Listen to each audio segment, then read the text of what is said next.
Hello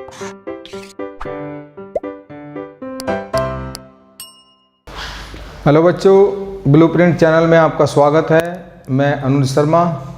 आज हम जिस चैप्टर की स्टडी करने जा रहे हैं वो है अध्याय 11 पी ब्लॉक के तत्व। जैसा कि मैं आवर्त सारणी में पहले बता चुका हूँ आप लोगों को कि तत्वों को कितने भागों में बांटा हुआ है। हमारी आवर्त सारणी के अंदर जो कुल तत्व उपस्थित हैं उनको हमने ब्लॉक के अंदर बांटा हुआ है और block S block, P block, D block और एफ ब्लॉक तत्वों को 4 तरीके से विभाजित किया हुआ है। अब यहाँ पर हमें पी ब्लॉक तत्वों की डिटेल स्टडी करनी है, पूर्ण रूप से इसका अध्ययन करना है। तो सबसे पहले हम देखें कि पी ब्लॉक तत्व की परिभाषा क्या होती है। पी ब्लॉक तत्व वो तत्व होते हैं जिन तत्वों का अंतिम इलेक्ट्रॉन पी कक्षक के अंदर जाता है उनको हम पी ब्लॉक के तत्व कहते हैं। इसी प्रकार से जिन तत्वों का इलेक्ट्रॉन एस कक्षक के अंदर जाता है उनको एस ब्लॉक के तत्व कहते हैं। जिनका डी कक्षक के अंदर जाता है उनको डी ब्लॉक के तत्व कहते हैं और जिनका एफ कक्षक के अंदर जाता है उनको एफ ब्लॉक के तत्व कहते हैं। तो यहाँ पर आवर्त सारणी के अंदर पी ब्लॉक कौन कौन से वर्ग होते हैं। पी ब्लॉक तत्वों की स्टार्टिंग होती है वर्ग नंबर 13 से या 3 से। 13, 14, 15, 16, 17, 18। मैं पहले भी पिछले वीडियो में ये बात बता चुका हूँ कि 18वें वर्ग को हम शून्य वर्ग भी कहते हैं और इनको अक्रिय या निष्क्रिय गैसें भी कहते हैं। और यहाँ पर पी ब्लॉक के जो तत्व होते हैं ये मुख्य रूप से अधिकांश तत्व जो होते हैं वो अधातु होते हैं और इसके अंदर अगर कुल तत्वों की बात करें तो धातु भी होती है, अधातु भी होती है और उपधातु भी होती है। यहाँ पर वर्ग 13 के अंदर मैं एक दोबारा रिपीट कर देता हूँ कौन कौन से तत्व किस वर्ग के अंदर आते हैं। वर्ग 13 के अंदर बोरॉन, एल्यूमिनियम, गैलियम, इंडियम और थैलियम तत्व आते हैं। वर्ग 14 के अंदर कार्बन, सिलिकॉन, जर्मेनियम, टिन और लेड होते हैं। 15 के अंदर नाइट्रोजन, फॉस्फोरस, आर्सेनिक, एंटीमनी और बिस्मथ होते हैं। 16 के अंदर ऑक्सीजन, सल्फर, सेलेनियम, टेलुरियम और पोलोनियम आते हैं। 17 जिनको हम हैलोजन कहते हैं, हैलोजन तत्व वर्ग 17 के तत्व कहलाते हैं। इसके अंदर फ्लोरीन, क्लोरीन, ब्रोमीन, आयोडीन और एस्टाटीन आते हैं। और वर्ग 18 के अंदर या शून्य वर्ग या 8वां वर्ग इसके अंदर helium, neon, argon, krypton, xenon और रेडोन नाम के तत्व आते हैं। ये सभी गैसें होती हैं और निष्क्रिय होती हैं क्योंकि इनकी बाह्यतम कक्षा का जो इलेक्ट्रॉनिक विन्यास होता है, जो अष्टक होता है वो पूर्ण रूप से भरा हुआ होता है। इसलिए ये न तो इलेक्ट्रॉन किसी को देते हैं और न ही इलेक्ट्रॉन किसी से लेते हैं। इसलिए इन तत्वों को निष्क्रिय या अक्रिय तत्व कहा जाता है। बहुत कम मात्रा में, कुछ कम मात्रा में जीनॉन जो होता है ये कुछ यौगिक बना लेता है क्योंकि वर्ग में ऊपर से नीचे जाने पर इसका आकार बहुत बड़ा हो जाता है और इसकी आयनन ऊर्जा जो होती है वो बहुत कम हो जाती है। इसीलिए इलेक्ट्रॉन आसानी से एक्सचेंज कर सकता है, दे सकता है या ले सकता है या साझेदारी कर सकता है। अब यहाँ पर इन सभी तत्वों को हमने पी ब्लॉक के तत्व कहा है क्योंकि इलेक्ट्रॉनिक विन्यास लिखते समय इनका जो अंतिम इलेक्ट्रॉन होता है वो पी कक्षक के अंदर जाता है। अब हम यहाँ पर एक एक वर्ग की डिटेल स्टडी करेंगे। तो सबसे पहले देखते हैं वर्ग 13 के तत्व यानी बोरॉन फैमिली। बोरॉन परिवार के अंदर कौन कौन से तत्व आते हैं। तो यहाँ पर सबसे पहले हम देखते हैं इनका इलेक्ट्रॉनिक विन्यास। इनका जो इलेक्ट्रॉनिक विन्यास होता है, सामान्य इलेक्ट्रॉनिक विन्यास होता है वो NS2Np1 होता है। यानी कि N कक्षा S कक्षा के अंदर 2 इलेक्ट्रॉन होते हैं और P कक्षा के अंदर 1 इलेक्ट्रॉन होता है। यानी कि बाह्यतम कक्षा के अंदर कुल 3 इलेक्ट्रॉन होते हैं जिससे कि इनको तीसरे वर्ग के तत्व भी कहा जाता है। यहाँ पर इनकी बाह्यतम कक्षा के अंदर 4 इलेक्ट्रॉन होते हैं, इसलिए इनको चौथा वर्ग भी कहा जाता है। इनकी बाह्यतम कक्षा के अंदर 5 इलेक्ट्रॉन होते हैं, इसलिए इनको पांचवा वर्ग भी कहा जाता है। इनकी बाह्यतम कक्षा के अंदर 6 इलेक्ट्रॉन होते हैं, इसलिए इनको छठा वर्ग भी कहा जाता है। इनकी बाह्यतम कक्षा के अंदर 7 इलेक्ट्रॉन होते हैं, इसीलिए इनको सातवां वर्ग भी कहा जाता है। और इनकी बाह्यतम कक्षा के अंदर 8 इलेक्ट्रॉन पाए जाते हैं, इसलिए इनको 8वां वर्ग भी कहा जाता है। इसको शून्य वर्ग इसीलिए कहते हैं क्योंकि ये ना तो इलेक्ट्रॉन लेते हैं और ना इलेक्ट्रॉन देते हैं, इसीलिए इस वर्ग को शून्य वर्ग भी कहा जाता है।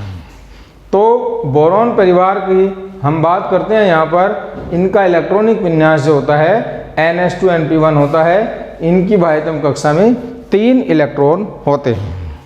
जैसे कि हम देखते हैं कुछ तत्वों का इलेक्ट्रॉनिक विन्यास हम ध्यान से देख लेते हैं। बोरॉन का परमाणु क्रमांक होता है 5 और इसका इलेक्ट्रॉनिक विन्यास जब लिखेंगे 1s2 2s2 और 2p1, यानी कि 2 2 4 और 1 5, यानी कि दूसरी कक्षा में 2a और 2a, यानी कि कुल मिला के कितने इलेक्ट्रॉन हो गए? 3 इलेक्ट्रॉन हो गए। s में 2 इलेक्ट्रॉन हो गए और p के अंदर 1 इलेक्ट्रॉन हो गए। एल्यूमिनियम का परमाणु क्रमांक होता है 13। इसका इलेक्ट्रॉनिक विन्यास लिखते हैं 1s2 2s2 2p6 3s2 3p1, यानी कि तीसरी s कक्षा में 2 इलेक्ट्रॉन और तीसरी p कक्षा के अंदर 1 इलेक्ट्रॉन, कुल मिला के बाह्यतम कक्षा के अंदर 3 इलेक्ट्रॉन हो गए हैं। गैलियम के अंदर जो परमाणु क्रमांक होता है गैलियम का वो 31 होता है। अगर इसका इलेक्ट्रॉनिक विन्यास लिखेंगे 1s2 2s2 2p6 3s2 3p6 3d 10 4s2 और 4p1। यहाँ पर हम ध्यान से देखें कि जो d कक्षक होता है वो पूर्ण रूप से भरा हुआ होता है। इस d कक्षक के अंदर 10 इलेक्ट्रॉन उपस्थित होते हैं। इन 10 इलेक्ट्रॉनों को उपस्थित होने की वजह से इनकी बहुत सारी हम आगे प्रॉपर्टी में, आयन एंथैल्पी में और आकार में देखेंगे कि कुछ जो होता है असामान्य व्यवहार उत्पन्न होता है इस d कक्षक के 10 इलेक्ट्रॉनों के कारण, जिसकी वजह से परमाणु का जो परमाणुीय आकार होता है वो बहुत ज़्यादा फैल जाता है। और अंतिम कक्षक के अंदर देखें तो S के अंदर 2 इलेक्ट्रॉन और P के अंदर 1 इलेक्ट्रॉन, यानी यहाँ भी बाह्यतम कक्षा के अंदर 3 इलेक्ट्रॉन होता है। तो इन सब का देखें हम, बाह्यतम कक्षा के अंदर 3 इलेक्ट्रॉन होने के कारण इनको हम तीसरा वर्ग या 13वें वर्ग के तत्व कहते हैं, जो कि बोरॉन फैमिली के अंदर आते हैं। अब हम देखते हैं कि उपलब्धता, ये तत्व कहाँ कहाँ उपलब्ध होते हैं प्रकृति के अंदर, कहाँ कहाँ उपस्थित होते हैं। हालांकि ये तत्व जो होते हैं बहुत कम मात्रा में पाए जाते हैं और सूक्ष्म मात्रा में मिश्रित रूप में पाए जाते हैं। तो बोरॉन जो होता है, मुख्य रूप से बोरॉन के 2 अयस्क होते हैं, एक बोरैक्स और दूसरा कोलेमेनाइट। बोरैक्स जो होता है ये बोरॉन का अयस्क होता है और इसका जो सूत्र होता है Na2B4O7.10H2O होता है। Na2B4O7.10H2O। और कोलेमेनाइट बोरैक्स की कैल्शियम का, जो बोरोक्स होता है वो बोरॉन के सोडियम का सूत्र होता है और जो कोलेमेनाइट होता है बोरॉन के कैल्शियम का होता है। इसका सूत्र होता है Ca2B6O11.5H2O। एग्जाम के अंदर पूछ लिया जाता है 1 या 2 नंबर में कि कोलेमेनाइट का सूत्र क्या होता है, कोलेमेनाइट किसका अयस्क होता है, बोरैक्स का सूत्र क्या होता है और बोरैक्स किसका अयस्क होता है। बोरैक्स बहुत ही इम्पोर्टेंट होता है, इसके बारे में आगे अभी डिटेल में स्टडी करेंगे। तो मुख्य रूप से बोरॉन के जो अयस्क होते हैं वो 2 होते हैं, बोरैक्स और कोलेमेनाइट। बाकी इसके अलावा जो गैलियम, इंडियम और थैलियम होते हैं ये बहुत ही सूक्ष्म मात्रा में प्रकृति के अंदर जिंक सल्फाइड एवं लेड सल्फाइड के रूप में मिश्रित अवस्था में पाए जाते हैं, यानी कि मुख्य रूप से ये सल्फाइड अयस्क के रूप में पाए जाते हैं। भौतिक गुणधर्म, इन तत्वों का भौतिक गुणधर्म की चर्चा करें तो यहाँ पर परमाणुीय त्रिज्या सबसे पहले बहुत इम्पोर्टेंट होती है। जैसा कि अभी तक हमने पढ़ा है कि वर्ग में ऊपर से नीचे जाने पर परमाणु का आकार लगातार बढ़ता चला जाता है, क्योंकि परमाणु क्रमांक बढ़ने से कक्षाओं की संख्या बढ़ती चली जाती है। ये आवर्त सारणी के अंदर हमने सामान्य रूप से नियम पढ़ा हुआ है, लेकिन यहाँ पर थोड़ा सा वेरिएशन देखने को मिलेगा, आप लोगों को थोड़ा सा विचलन देखने को मिलेगा। क्या होता है, अगर मैं आकार की बात करूं तो वर्ग में ऊपर से नीचे जाने पर परमाणु आकार लगातार बढ़ता चला जाता है, यानी कि बोरॉन सबसे कम, उसके बाद एल्यूमिनियम, गैलियम, इंडियम और थैलियम जो होता है वो सबसे लास्ट में होता है। लेकिन यहाँ पर अभी मैंने बताया गैलियम के अंदर डी कक्षक आने के कारण कुछ संकुचन हो जाता है, परमाणु आकार में परिरक्षण प्रभाव और प्रभावी नाभिकीय आवेश के कारण कुछ संकुचन हो जाता है, जिसकी वजह से इनका जो आकार होता है वो असामान्य व्यवहार प्रदर्शित करता है। यानी कि बोरॉन का आकार जो होता है वो सबसे कम होता है। बोरॉन के बाद एल्यूमिनियम का आकार होना चाहिए था, लेकिन एल्यूमिनियम से बड़ा गैलियम का हो जाता है। क्यों? क्योंकि यहाँ पर डी कक्षक आ जाता है, जिसके अंदर 10 इलेक्ट्रॉन पूर्ण रूप से भरे हुए होते हैं। बस यहाँ पर एक वेरिएशन देखने को मिलता है, एल्यूमिनियम से पहले गैलियम आ जाता है, यानी कि सबसे बड़ा तत्व जो होगा वो थैलियम होगा, इंडियम होगा, उससे एल्यूमिनियम हो जाएगा, उसके बाद गैलियम और सबसे छोटा बोरॉन। इसका रीजन आप समझ ही गए हैं।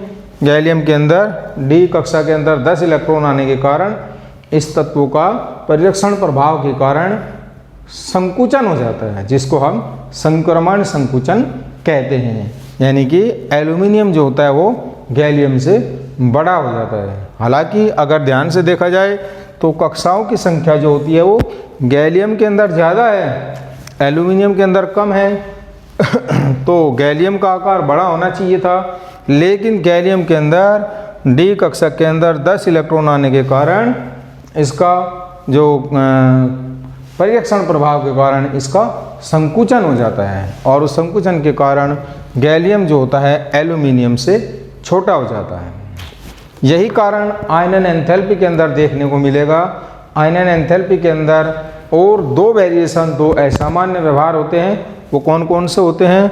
सबसे ज़्यादा आयनन एंथैल्पी बोरॉन की होती है, बोरॉन के बाद एल्यूमिनियम आता है, लेकिन एल्यूमिनियम से ज़्यादा गैलियम की होती है। वही कारण होता है, संकुचन के कारण आकार जो होता है वो छोटा हो जाता है, और छोटा आकार होने के कारण इसकी जो आयनन एंथैल्पी होती है वो एल्यूमिनियम से ज़्यादा हो जाती है, और इंडियम से भी ज़्यादा हो जाती है। यानी कि सबसे ज़्यादा आयनन एंथैल्पी बोरॉन की होती है, उसके बाद एल्यूमिनियम, और एल्यूमिनियम से ज़्यादा गैलियम की होती है, और गैलियम की इंडियम से ज़्यादा होती है, और उसके बाद थैलियम की होती है। तो ये कुछ असामान्य प्रकार के व्यवहार प्रदर्शित करते हैं, जो कि इनके अंदर डी कक्षक और एफ कक्षक की उपस्थिति के अंदर कारण होती है। यही कारण 4f थैलियम के अंदर 4f इलेक्ट्रॉन आ जाते हैं, जिसकी वजह से इनका परमाणु संकुचन और भी ज़्यादा हो जाता है। ज़्यादा परमाणु में संकुचन होने के कारण आकार संकुचित हो जाता है, प्रभावी नाभिकीय आवेश बढ़ जाएगा, और प्रभावी नाभिकीय आवेश बढ़ने के कारण परमाणु की बाह्यतम कक्षा से इलेक्ट्रॉन निकालना कठिन हो जाता है, जिसकी वजह से इनकी आयनन एंथैल्पी ज़्यादा हो जाती है। विद्युत ऋणात्मकता का क्रम देखा जाए तो यहाँ भी आकार के अंदर एफ कक्षक, इन तत्वों के अंदर एफ कक्षक एवं डी कक्षक के इलेक्ट्रॉन आने के कारण इनकी विद्युत ऋणात्मकता में भी काफ़ी वेरिएशन, विचलन देखने को मिलता है। यानी कि जो विद्युत ऋणात्मकता का वास्तविक क्रम होता है वो सबसे ज़्यादा विद्युत ऋणात्मकता जो होती है वो बोरॉन की होती है, जो कि इसका आकार सबसे ज़्यादा छोटा होने के कारण होता है।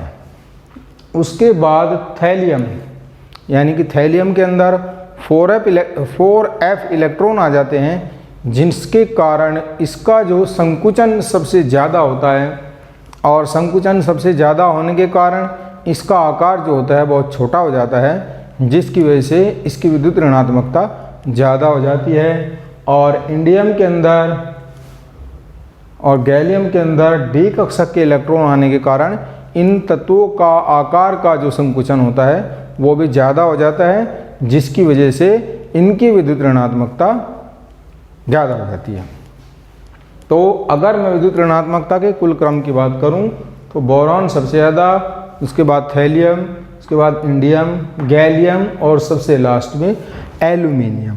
यानी कि एल्यूमिनियम के अंदर जो विद्युत ऋणात्मकता होती है वो सबसे कम होती है। तो यहाँ पर बच्चों ध्यान देना है किसकी वजह से होता है, ये असामान्य क्रम जो विद्युत ऋणात्मकता का निकल के आता है वो किसकी वजह से आता है, वो 4f और 4d कक्षकों में इलेक्ट्रॉन उपस्थित होने के कारण परमाणुीय संकुचन के कारण होता है। तो इस क्रम को ध्यान रखना है बहुत अच्छे से। इसी तरीके से घनत्व देखा जाए तो घनत्व के अंदर कोई भी वेरिएशन नहीं होता है, कोई भी विचलन नहीं होता है। घनत्व जो होता है बोरोन, एल्यूमिनियम, गैलियम, इंडियम और थैलियम, यानी थैलियम का सबसे ज़्यादा होता है, इंडियम, गैलियम, एल्यूमिनियम और बोरोन, यानी कि बोरोन का घनत्व सबसे कम होता है। तो इसके अंदर कोई वेरिएशन नहीं है, नॉर्मल है, इसको ऐसे ही याद रखेंगे। अब बात प्रकृति की करते हैं। इन तत्वों की प्रकृति कैसी होती है, धात्विक होती है या अधात्विक होती है। बोरोन को छोड़कर बाकी के सभी तत्व एल्यूमिनियम, गैलियम, इंडियम और थैलियम धातु होते हैं और बोरोन जो होता है वो अधातु होती है। गलनांक एवं क्वथनांक, यहाँ भी थोड़ा सा वेरिएशन है, ध्यान देने वाली बात है। गलनांक की बात करें तो बोरोन का गलनांक जो होता है बहुत ज़्यादा होता है एल्यूमिनियम की तुलना में। एल्यूमिनियम का ज़्यादा होता है गैलियम से, और उसके बाद इंडियम और थैलियम का, इंडियम का गैलियम से कम होता है और थैलियम का इंडियम से ज़्यादा होता है। इसका भी कारण वही होता है, 4f और 4d कक्षकों में इलेक्ट्रॉन उपस्थित होने के कारण परमाणुीय संकुचन हो जाता है। और क्वथनांक की बात करें तो क्वथनांक के अंदर कोई वेरिएशन, कोई विचलन नहीं होता है, यानी कि boron greater than aluminium, gallium, indium और थैलियम होता है। ऑक्सीकरण अवस्था इन तत्वों की बहुत ही महत्वपूर्ण है, इसको थोड़ा ध्यान से समझेंगे। ये तत्व जो होते हैं दो प्रकार की ऑक्सीकरण अवस्था प्रदर्शित करते हैं, यानी कि जैसे कि मैंने इलेक्ट्रॉनिक विन्यास में बताया, इनका जो इलेक्ट्रॉनिक विन्यास होता है वो NH2NP1 होता है। P के अंदर 1 इलेक्ट्रॉन होता है और S कक्षक के अंदर 2 इलेक्ट्रॉन होते हैं। अब इन तत्वों की प्रकृति जो होती है वो इलेक्ट्रॉन त्यागने की होती है, यानी धात्विय प्रकृति ज़्यादा होती है। तो अगर ये बाह्यतम कक्षा के 1 इलेक्ट्रॉन ये और 2 इलेक्ट्रॉन ये, अगर ये तीनों इलेक्ट्रॉनों को त्याग देते हैं तो इनकी ऑक्सीकरण अवस्था होती है +3। लेकिन अगर ये सिर्फ एक ही इलेक्ट्रॉन को त्यागते हैं, अंदर वाले 2 इलेक्ट्रॉनों को नहीं त्यागते हैं, तो उस केस में इन तत्वों की जो ऑक्सीकरण अवस्था होती है वो +1 हो जाती है। अब यहाँ पर ध्यान देने वाली बात ये है कि किन तत्वों की ऑक्सीकरण अवस्था +3 होती है, किन तत्वों की ऑक्सीकरण अवस्था +1 होती है और क्यों होती है, किस कारण होती है। इम्पोर्टेंट क्वेश्चन ये आता है। अब यहाँ पे पहले तो हम नोटिस करें कि बोरोन और एल्यूमिनियम जो होता है दोनों तत्व +3 ऑक्सीकरण अवस्था प्रदर्शित करते हैं, यानी कि ये तीनों इलेक्ट्रॉन त्याग देते हैं, जिसकी वजह से इनके ऊपर +3 धनावेश आ जाता है और इनकी ऑक्सीकरण अवस्था +3 हो जाती है। अब गैलियम, इंडियम, थैलियम के अंदर गैलियम, इंडियम और थैलियम जो होते हैं ये तत्व +3 और +1 दोनों प्रकार की ऑक्सीकरण अवस्था प्रदर्शित करते हैं। अब ये बात तो कन्फर्म है कि ये तत्व जो होते हैं दोनों प्रकार की ऑक्सीकरण अवस्था प्रदर्शित करते हैं, लेकिन क्यों करते हैं उसका मुख्य कारण होता है एक्रिय युग्म प्रभाव। इसको हम इनर्ट पेयर इफेक्ट भी बोलते हैं। इनर्ट पेयर इफेक्ट यानी कि निष्क्रिय युग्म प्रभाव या अक्रिय युग्म प्रभाव। इस प्रभाव के कारण क्या होता है कि जब किसी वर्ग में ऊपर से नीचे की तरफ जाते हैं तो नीचे जो भारी परमाणु क्रमांक वाले भारी तत्व होते हैं, परमाणु भार वाले तत्व होते हैं, उनकी बाह्यतम कक्षा में 1 इलेक्ट्रॉन होता है और अंदर जो होते हैं एस कक्षा के अंदर 2 इलेक्ट्रॉन हो जाते हैं। तो कक्षाओं की संख्या बहुत ज़्यादा होने के कारण परिरक्षण प्रभाव जो होता है इन तत्वों का, इन इलेक्ट्रॉनों का ज़्यादा हो जाता है और जिसकी वजह से ये इलेक्ट्रॉन जो होते हैं एस कक्षा के इलेक्ट्रॉन नाभिक के आकर्षण प्रभाव के कारण अंदर की तरफ खिंच जाते हैं। अंदर की तरफ खिंचने के कारण ये एस कक्षा के जो 2 इलेक्ट्रॉन होते हैं ये आसानी से निकलते नहीं हैं और पी कक्षा के जो इलेक्ट्रॉन होते हैं वो आसानी से निकल जाते हैं, जिसकी वजह से ये दोनों प्रकार की ऑक्सीकरण अवस्था प्रदर्शित करते हैं। और मुख्य रूप से इनमें जो ज़्यादा स्थायी ऑक्सीकरण अवस्था होती है, जैसे जैसे ऊपर से नीचे की तरफ जाते हैं, वो +1 होती है। अगर +1 ऑक्सीकरण अवस्था में स्थायित्व की बात करी जाए तो थैलियम का स्थायित्व सबसे ज़्यादा होता है, उसके बाद इंडियम का, गैलियम का और एल्यूमिनियम का। यहाँ पर क्वेश्चन इस तरीके से पूछा जा सकता है, जैसे TlCl और TlCl3 इन दोनों के अंदर कौन सा यौगिक ज़्यादा स्थायी है। अगर इसकी मैं बात करूं तो यहाँ पर Tl+1 ऑक्सीकरण अवस्था में है और इसकी बात करूं तो यहाँ पर Tl+3 ऑक्सीकरण अवस्था में है, जिस कारण Tl की मुख्य रूप से +1 ऑक्सीकरण अवस्था ज़्यादा स्थायी होती है +3 ऑक्सीकरण अवस्था की तुलना में। यही कारण होता है कि जो TlCl होता है वो TlCl3 से ज़्यादा स्थायी होता है। तो यहाँ पर ध्यान देने वाली बात क्या मुख्य है, इम्पोर्टेंट बात यही है कि +1 ऑक्सीकरण अवस्था किस कारण से प्रदर्शित होती है, वो इनर्ट पेयर इफेक्ट अक्रिय युग्म प्रभाव के कारण होती है। और जैसे जैसे ऊपर से नीचे की तरफ बढ़ते चले जाते हैं +1 ऑक्सीकरण अवस्था ज़्यादा स्थायी होती चली जाती है। इसमें होता क्या है, पी कक्षक के जो इलेक्ट्रॉन होते हैं वो तो आसानी से निकल जाते हैं, लेकिन एस कक्षक के इलेक्ट्रॉन आसानी से निकलते नहीं हैं। क्यों? क्योंकि एस कक्षक के इलेक्ट्रॉन जो होते हैं परिरक्षण प्रभाव के कारण नाभिक की तरफ खिंच जाते हैं। नाभिक उनके ऊपर ज़्यादा आकर्षण बल लगा लेता है, जिसकी वजह से वो आसानी से नहीं निकलते हैं। इसी को हम अक्रिय युग्म प्रभाव कहते हैं। रासायनिक गुणधर्म। रासायनिक गुणधर्म में सबसे पहले जल अपघटन की क्रिया देखते हैं, यानी कि ये तत्व जल के साथ अभिक्रिया करके क्या उत्पाद बनाते हैं। तो इन तत्वों की जैसे मैंने बताया कि ऑक्सीकरण अवस्था +3 अवस्था होती है, +3 मुख्य ऑक्सीकरण अवस्था होती है, जिसमें कि ये यौगिक सहसंयोजक होते हैं और ये जल अपघटित हो जाते हैं।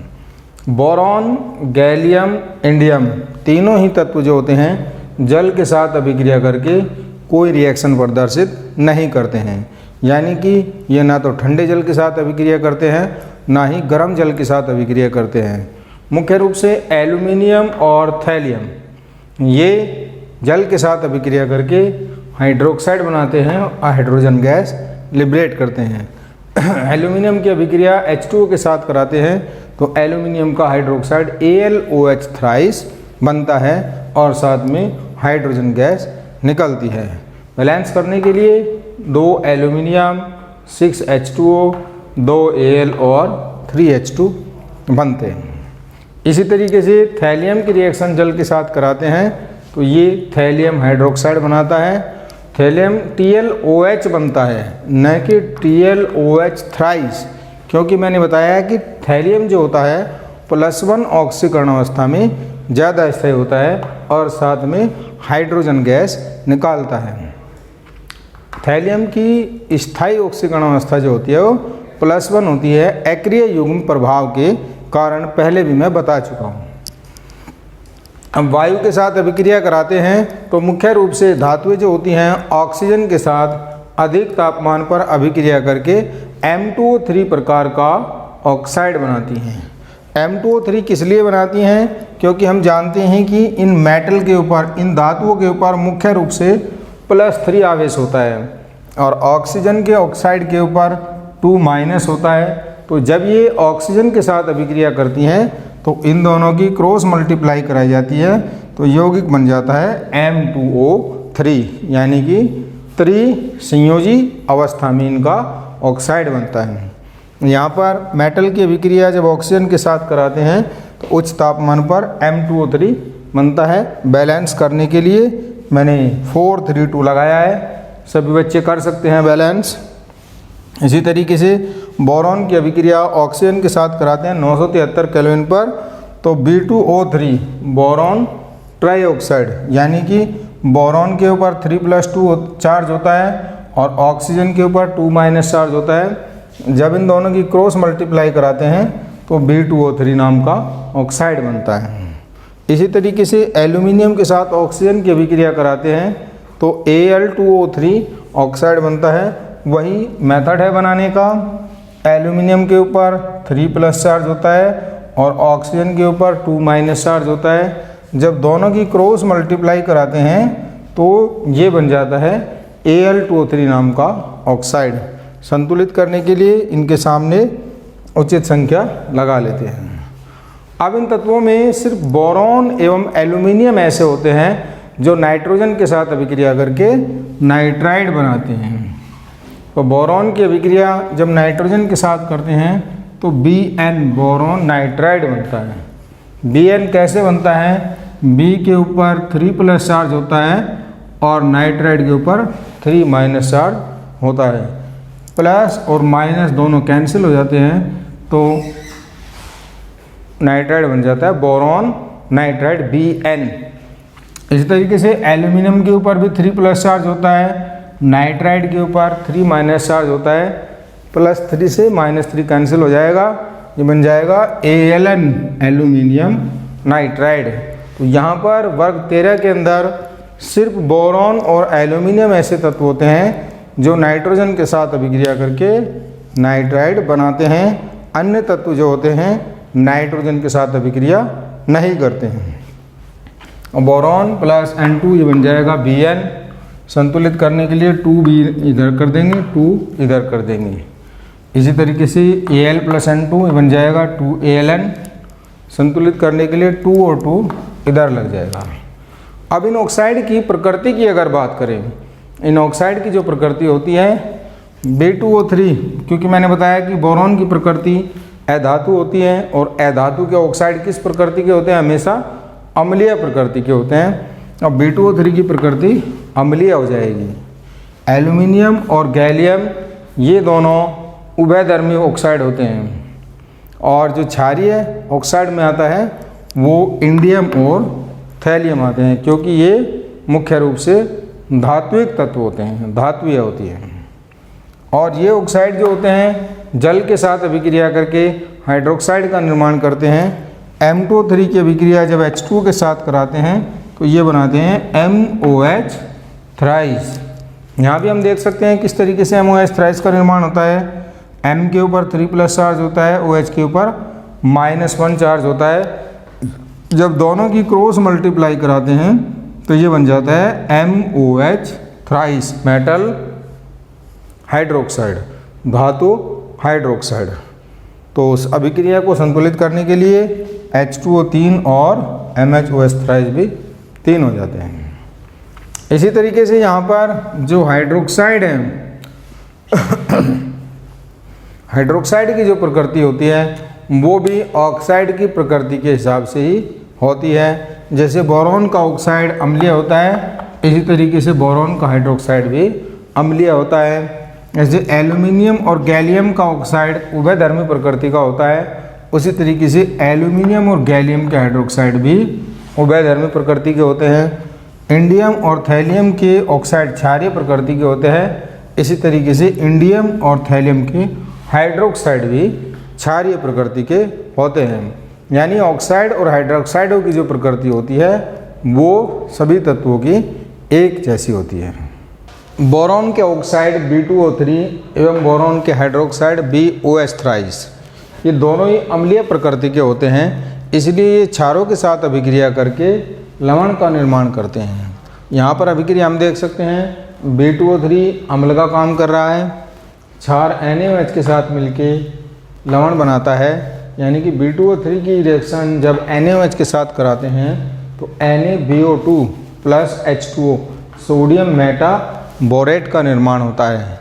यानी कि जैसा हम पढ़ चुके हैं, अम्ल और क्षार की अभिक्रिया कराने पर लवण का निर्माण होता है। तो यहाँ पर B2O3 की अभिक्रिया जब NaOH के साथ कराते हैं तो NaBO2 सोडियम मेटाबोरेट लवण का निर्माण होता है।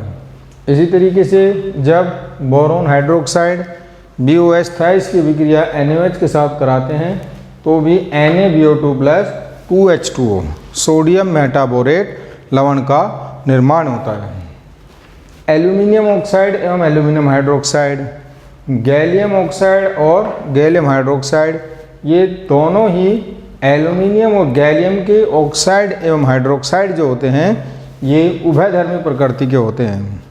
इसलिए इनके ये अम्ल एवं क्षार दोनों के साथ अभिक्रिया करते हैं। यहाँ पर हम देखते हैं एल्यूमिनियम ऑक्साइड और एल्यूमिनियम हाइड्रोक्साइड को रिएक्शन अम्ल एवं क्षारों के साथ कराते हैं।